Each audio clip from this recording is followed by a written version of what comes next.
Testing. All right. Woo! Woo! Wait. I'm about to burp. I'm good. I pressed record. Damn it. All right, I'm ready. Let's go.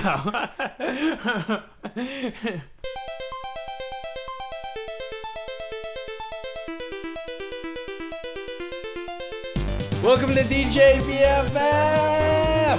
Woo! The Daniel, Jason, Best Friends Forever podcast. I'm joined by my better half, Jason Williams. And I'm joined by the official magician of 2019, according to some magazine. What? It's true, look it up. Nathan Fan isn't here. What are you talking about? No, you, Daniel Gastelum, that guy. Oh, Nathan Pham's here? I wish. Not gonna lie, Jason, if Nathan was here, you would be out of the job. That's fine. It would still be the Daniel, Jason, Best Friends Forever podcast. Brought to you by Nathan Pham. I'll be over here eating pizza. Shut up, Jason. All right. How you doing, man? I'm doing all right. Did you have a good New Year's? Yeah. Played some games. What kind of games? Board games. Did you play the Scott Pilgrim game I got you for Christmas? I wish. You suck. I was at somebody else's house, so I played his board game. Boo. It's supposed to be 60 minutes, turned into like 3.5 hours. Ugh, the worst. It was something. How was your New Year? It was nice and slow. Oh, nice. Yeah, very low key. Christmas also very low key. The first year without a Filipino Christmas. What? Last year we had 40 people over. Oh my god. Yeah, that's a Filipino Christmas though. It's bad. So it was nice and calm and relaxing. Huh. So was mine. We usually do it at our house. But I guess my whole family felt lazy this year. So we did it at a relative's house. That way they get to clean up. Nice. Although apparently they don't like dogs, but we brought one anyway. Who doesn't like dogs? Right? And she's so cute too. Do you have any dates? It's Are you getting doing released ALA? after ALA, isn't it? No, this is being released the Monday before the 8th. Oh, okay. Then ALA, probably. I actually haven't planned that well for it, so I might not actually go. We'll see how it turns out. Jason may be at Anime Los Angeles. Yes, so yeah. In go there. Ontario, California. Tickets available in the episode description. It's a good convention. It is. It's really good. It's just kind of weird that it's in Ontario, California. Well, it used to be actually in LA. Then the name made a bit more sense. Do you have any dates? Oh, no, I don't. All right. Not anything that would be pertinent to when this is released.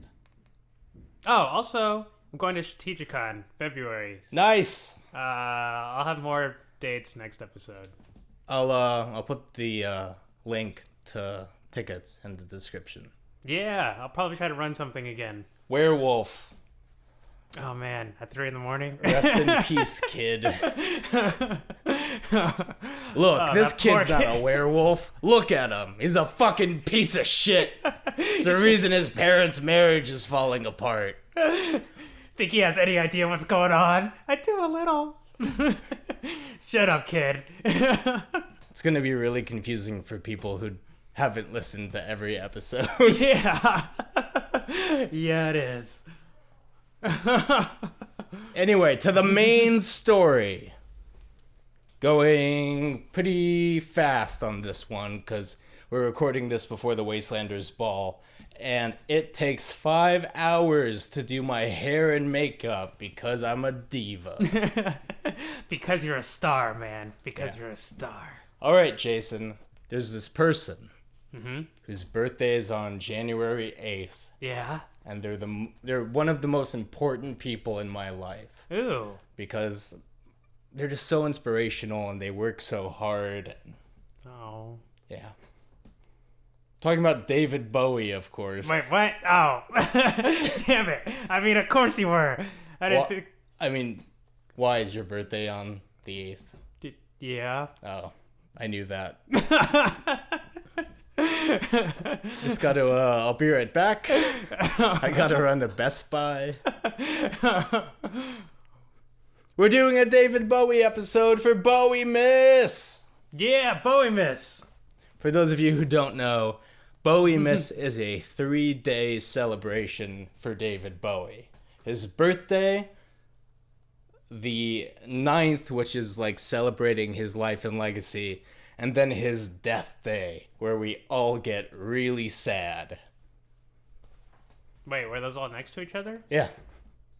Oh, I'm already learning things. Yep.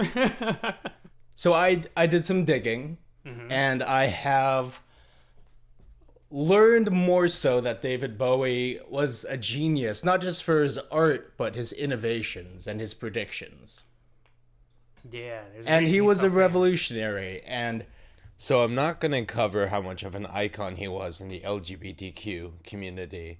I'm actually going to save that for a full episode during Pride Month. So stay tuned for that at a much later date. Okay, if that's okay with you guys.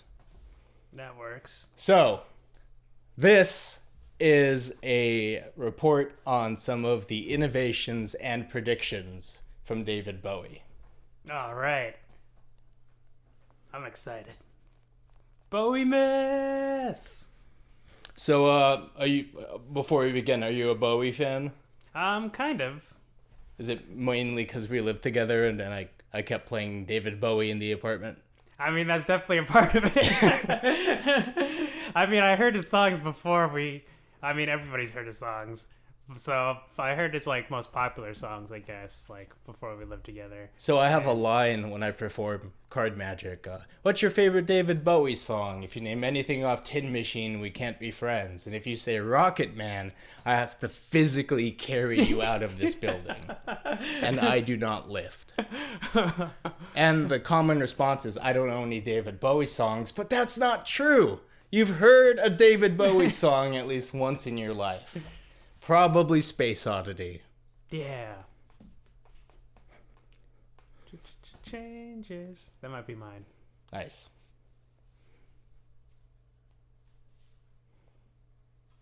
I can't think of others at the moment. Damn it. Life on Mars, Rebel yeah. Rebel, Station to Station, Golden Years, Young Americans, Oh, yeah, that one. Sound and Vision, I don't remember that one. Ashes to Ashes. I don't remember that one either. Should have listened to some David Bowie before this episode. You suck. But I know I've heard a bunch. Because like you said, everybody has. He's, like, super famous. I'm gonna tell you things about David Bowie that'll blow your mind, Jason. Oh, really? For example, in his early career, he tried to perform under the name Davy Jones. What? Really? Yes. But around that same time, there was a group called the Monkees, and they already had a Davy Jones. So he had to change his name. Do you know what he changed it to? David Bowie? No, Tom Jones. Really? Wait a second. He changed it to Tom Jones. Isn't there a Tom Jones? And as he was getting his first professional photo shoot done as Tom Jones released It's Not Unusual. Oh, man. That is unfortunate. I hope he didn't spend too much on business cards. It's kind of like, fuck. It's like when, it's like that Jared Leto interview where the interviewer tells him, hey, how does it feel to not be in the new Joker movie? There's a new Joker movie? Why didn't anyone tell me? Oh, man. It's probably exactly like that. Oh, that's pretty cool. Like the It's Not Unusual guy. Like the Who? It's Not Unusual guy. The song that just came out. It's like pretty big. Ah, crap. So after that didn't work out, he ended up naming himself after James Bowie, the American pioneer with the famous knife. Ah, the guy in the Alamo. What? He fought in the Alamo. Bowie? Yeah. He did? Yeah. I'm bad at history. I probably should have known that. I thought that's the two things he's known for. I thought that was the His knife raccoon hat guy. Oh, that guy too. Oh. Well, obviously I did not remember the Alamo. Yeah, you had one job. We lost all of our listeners in Texas. Oh, fuck. No. So even though he had a new moniker, David Bowie would be famous for his character work. Some of his most famous characters were the lost astronaut Major Tom, the sexually ambiguous alien Ziggy Stardust, the thin white Duke, a dapper man in a waistcoat described as ice masquerading as fire, Ooh, that's cool. a mad aristocrat, Huh. I don't remember that one. an amoral zombie. That was one of his characters? Yes. Huh. And an emotionless Aryan Superman. Huh. Oh, and Jareth the Goblin King from Labyrinth. Oh, Jareth the Goblin King, yes. Whose pants launched a million sexual explorations.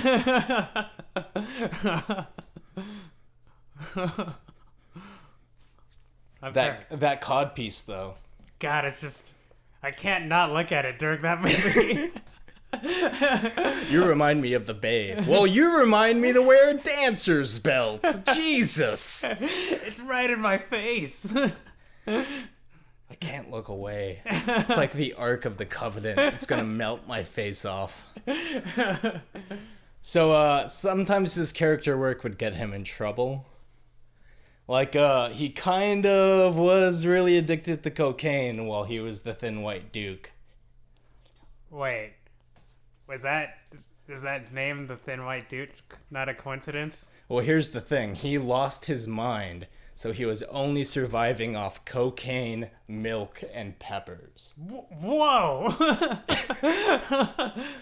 That is not a healthy diet. No, it is not. And he started talking about fascism being cool and how Hitler was the original rock star, but he kinda got carried away with the character and lost his mind for a little bit. Is that all with the Thin White Duke? Or? Yeah. Okay. He really pulled a Kanye West with that one. Oh, all your characters can't be winners. But his character work would actually make him famous and ultimately make him legendary. Yeah. The Thin White Duke's base outfit was the inspiration for my Sand Demon outfit.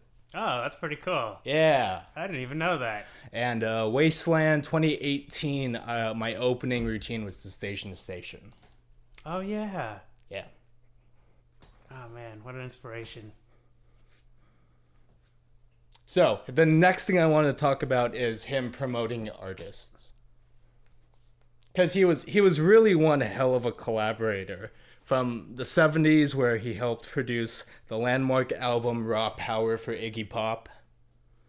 And he would also act as a background vocalist, keyboardist, guitarist, and producer for Lou Reed's iconic Transformer. Oh, that's cool. Have you heard Transformer? I've not. It's so good. But I like the idea of an artist supporting other artists. It's so good, Jason. I need to listen to it. You gotta listen. Okay. After this I'm gonna be a piece of shit.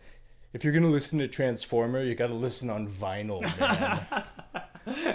Do you have it on vinyl? I do. Oh, perfect. But I have shit speakers, so Oh.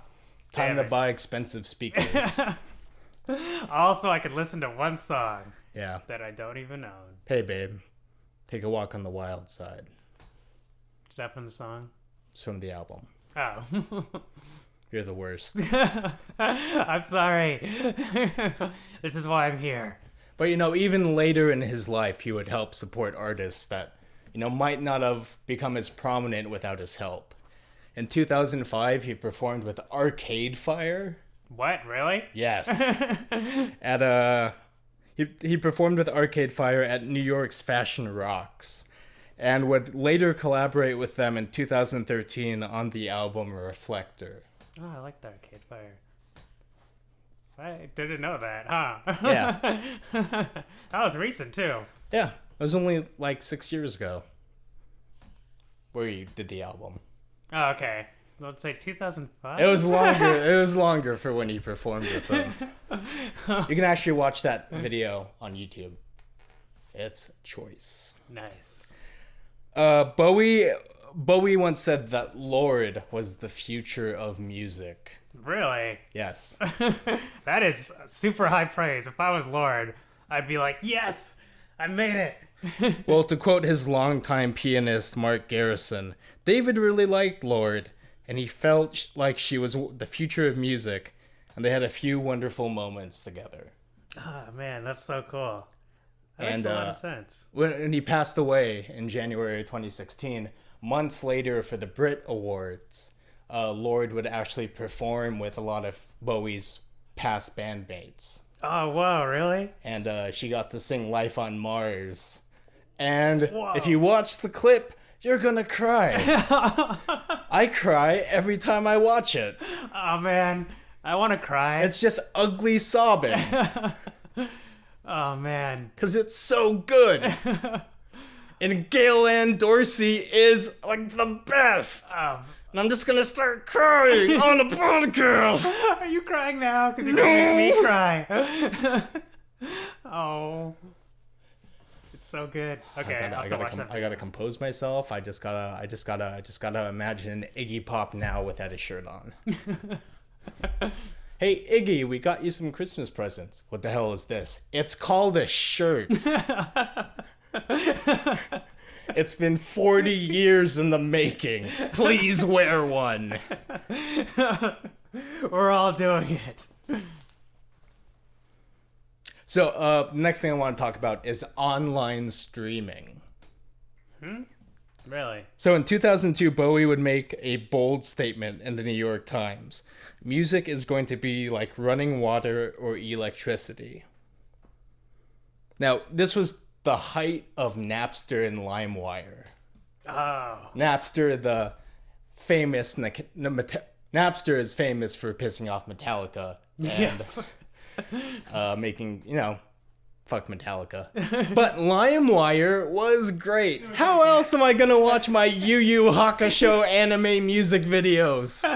There's so many times. Have you ever seen Hiei fight to Breaking the Habit? It's all I want in life. LimeWire. Using LimeWire to download LimeWire Pro. Oh, fuck. And, 16 years later, he couldn't be more right, because we have YouTube, right. Apple Music, and Spotify. Yeah. And Google Play, or Music, whatever they call it. Yeah, and he would actually expand this by saying, I don't even know why I would want to be on a label in a few years, because I don't think it's going to work by labels and by distribution systems in the same way. The absolute transformation of everything that we ever thought about music will take place within the 10 years, and nothing is going to be able to stop it. I see absolutely no point in pretending that it's not going to happen. You'd better be prepared for doing a lot of touring, because that's really the only unique situation that's going to be left. It's terribly exciting, but on the other hand, it doesn't matter if you think it's exciting or not. It's going to happen. Oh, damn. What a visionary. He's so cool. He called that so hard. And all my friends in bands, they say, yeah, we sell music, but we make most of our money by touring now. Yeah. And Spotify does not pay well. I heard it does not. It does not. You've got to sell like hundreds of thousands of downloads or whatever. All right. Jason. What? Would you believe that Bowie zucked Zuckerberg before Zuckerberg was Zuckerberg? That's a tough sentence. I give you credit for pulling it off. Yes? Would I Because believe in that? 1999, the creation of BowieNet would act as a proto-social media site. BowieNet? Yep. Users would have access to a massive library of his back catalog, photos, videos, and it even gave people the option to make accounts within the site. Huh. This was years before MySpace and just about a decade before Facebook would take over the entire world.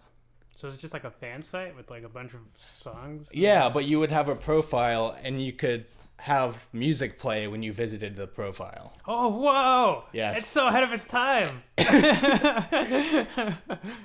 And he would later say, what the internet is going to do to society, both good and bad, is unimaginable.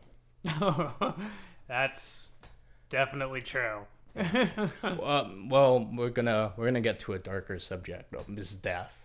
Do you know where you were on January 10th, 2016? I don't know. In my apartment, probably? Because I know exactly where I was. Where? I was in our Koreatown apartment. I partied a little too hard on January 9th. I slept for 24 hours. Damn. And January 11th is my birthday. So I got to wake up to find out that David Bowie had died. Oh, man. Oh, that is the worst news to wake up to. And it sucked, man. Yeah. I was heartbroken. Oh, wait, I think I remember that day now. Yeah, it was fucked. Yeah. And then months later, I'd be in Japan, and I don't know if you guys know this, but Japan has a shit ton of tower records. I would never have guessed that. Yeah, there was actually more tower records in Japan before there was a single one in New York City. Huh. And in Shibuya, they have an 8-story tall tower records. Whoa. That is a lot of music. It's a lot. And I went to the rock section, and they had a book and a little altar to David Bowie, and the book said, hey, we're going to be sending this to Amon. I want international people and the people of Japan to write a message to her. Well, that's so cool. And I just wrote that I would miss Bowie. I hope that Amon would be okay, his daughter Lexi would be okay, Duncan would be okay, and shit, man, it's heavy. That is heavy. Oh, man. And like I miss him, and it hurts, you know, because, I mean, fuck. Yeah. It's just such I never an got to inspiration. meet him, and he was never a guest voice actor on Venture Brothers. Even though he's like one of the main antagonists of Venture Brothers. Wait, he wasn't a voice guest? No, he wasn't the voice of David Bowie on Venture Brothers. Oh, huh. For some reason, I always assumed he was. No. Because Dave Bowie's a major character in that. Yes. In Bowie's first appearance on the show, an asterisk actually appears on screen and says, "This is a impersonation or an impression." Oh, really? Just some people aren't like, that doesn't sound like David Bowie. I mean, it really does, though. Oh, really? That's pretty cool.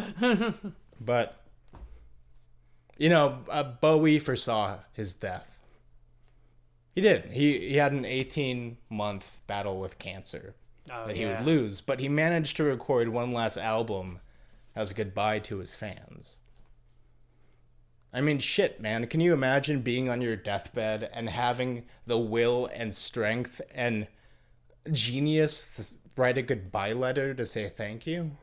Yeah, that's insane. I couldn't imagine going through the battle for cancer while writing and performing in an album. Man. Yeah. And, like, the thing is, people don't always get to be so lucky. Yeah. We lose people, we don't get to say goodbye. And if you're an artist, you rarely get the chance to make one last piece of art, and it's as good as Black Star. Yeah. But Someone who's led as crazy a life as he has. yeah. But do you know how else he foresaw his death? How? His greatest achievement was the prophecy of future Secretary of State Kanye West. What? He foresaw that? That's right, Jason. It's a bizarre tale. I snuck a bizarre tale into this episode. There's a prophecy in here? What? Yes, David Bowie predicted Kanye West. I did not see this mid-podcast twist coming. You don't believe me? You see, it all starts with the rise and fall of Ziggy Stardust and the Spiders from Mars. Okay. See, the album cover has a dark London street, but there's only two main pieces of focus on the album. Blonde David Bowie posing with the guitar, and a sign. Now, before this episode started, I texted you a picture of that album. Mm-hmm. What does the sign say? Oh, man. I'm scared. I'm scared to find out. Whoa! K West! That's right. It's a picture of David Bowie and a sign that reads K West, and it goes even deeper. What's the first song on that album? 5 Years. And what's the album about? It's about Earth possibly being destroyed in 5 years unless the Messiah, the Starman, helps save the world from itself. And who was born on June 8th, 1977, 5 years after the album came out? Oh no, Kanye West. What? Kanye West? Yep. In 1974, Bowie would say in an interview that once Ziggy dies on stage, the infinites take his elements and make themselves visible. After his death, Kanye would be the first to honor David Bowie, tweeting only an hour after the official Facebook announcement. His tweet, "David Bowie was one of my most important inspirations, so fearless, so creative. He gave us magic for a lifetime." Coincidence? I mean, maybe. But Jason, that's just the tip of the rabbit hole. You mean iceberg? No, Okay. just the tip. Just the tip. Please. Okay. Oh, okay. What else could there possibly be? Redditor ingenious gentleman would expand the original theory. And Relevant since it's on username. Reddit, it's true. Is that how it works? I like the name Ingenious Gentleman, though. That does lend him a bit more Ingenious credence. gentleman. Yeah, Ingenious Gentleman. I believe him a little bit more now. What was Bowie's final album before he died? Black Star. And Kanye West? A Black Star. He is. But wait, there's more. The lyrics of Black Star explain it even more. Something happened on the day he died. Spirit rose a meter and stepped aside. Somebody else took his place and bravely cried, "I'm a black star. I'm a black star." So the idea of... All right, I feel like I'm losing you. Am I losing you? Are that Kanye West is the black star that takes over after David Bowie dies? Okay, I think I'm losing you. How about this? Is that the idea? Okay, I feel like I'm losing you. The third track on the album is titled Lazarus. Mm-hmm. Do you know about Lazarus? Uh, If you say Lazarus Pit, I'm gonna go over there and slap the shit out of you. the guy in the Bible comes back to life or something, right? Yeah, so as he recorded the album, like I said before, he had an 18-month battle with cancer. In the Bible, Lazarus had become ill and died. But he was put in a tomb and resurrected by Jesus through the power of prayer. And what's the third track on Kanye West's 2013 album, Yeezus? I Am a God.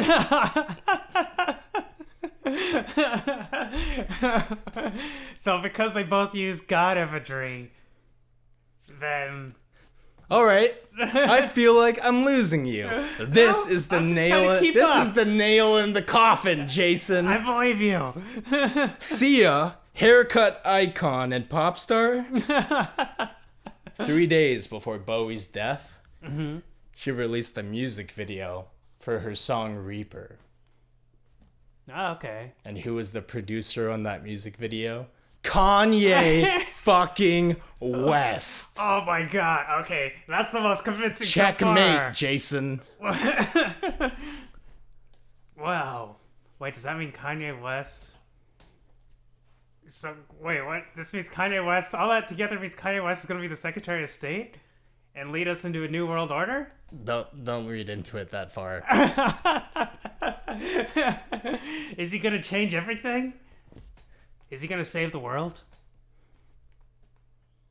Look, what's important is that David Bowie had an amazing life. And he was a visionary.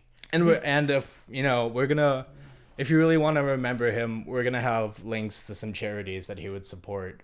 We're going to have links to the Trevor Project, which gives mental health resources to LGBTQ youth. And we're going to have a link to Fuck Cancer, because fuck cancer. Yeah, fuck cancer. Fuck cancer. We should also link to some of those YouTube videos we mentioned earlier. Oh, yeah, we will. Cool. And I miss him, Yeah. It sucks he's not here. Man, he did a lot. What a life. Yeah. It's going to sound crazy, but I'm starting to think he held the fabric of the universe together. That's true. Because 2016 sucked. It really went to shit. And after how did that. it start? David Bowie died. But that's true. Things have kind of been going downhill since then. yeah.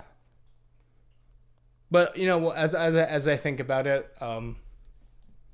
I think if he could see us here, and if I could get David Bowie as a guest on this podcast, that would be amazing. That'd be so cool. I think he would tell people to always be yourself, and never let people keep you down, and you should never hide who you really are. And never be boring. When things get stale, try something else. There's no shame in reinventing yourself. And Yeah. people change. And there's nothing wrong with that. But it's mostly Kanye West being the prophetic star man. I think that's mostly what he would say. Yeah, that's mostly him, just like, how'd you guys know?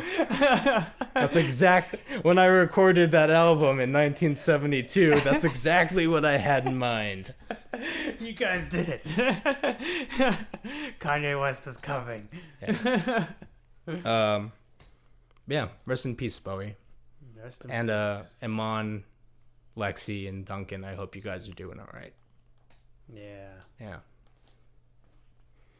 What a great man. So, yeah, that got deep, and then silly, and then, and then deep. Sounds perfect for a BOWIEMAS episode. Yeah, I'm going to ruin it by saying, hey, if you like the podcast, help us out and give us a review on iTunes. Oh, yeah. It helps us get found easier, and Spread the word of Bowie. yeah. And, if your friends like podcasts about David Bowie or skunk apes or a town that hanged the monkey for being a French spy, send them our way. Do you have anything you want to plug? Nope. Not wait. Not even your blog about Yes. game design and dungeon mastering? Yes, I do. I'm going to plug my blog about game design and dungeon mastering. CAULDRON.com. THOUGHT. I'm gonna literally, we're gonna stop recording and I'm gonna buy you the other URL. I'll do it. Happy Bowie, Miss Jason. Happy BOWIEMAS. And Do you have anything to plug? yeah, I'm on Facebook, I'm on Twitter, Instagram, and YouTube at DHP Gastelum.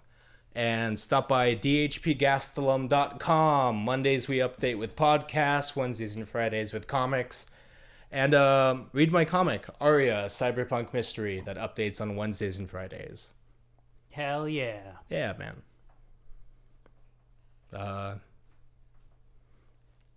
It feels corny to try and make a joke at the end of this. It really does. I thought about it. I was like, but it feels so wrong. Yeah. Never be boring. Never be boring. Be true to yourself. I like it. Yeah. I'm gonna go do that. maybe. Me too. Happy BOWIEMAS, Daniel. Happy BOWIEMAS.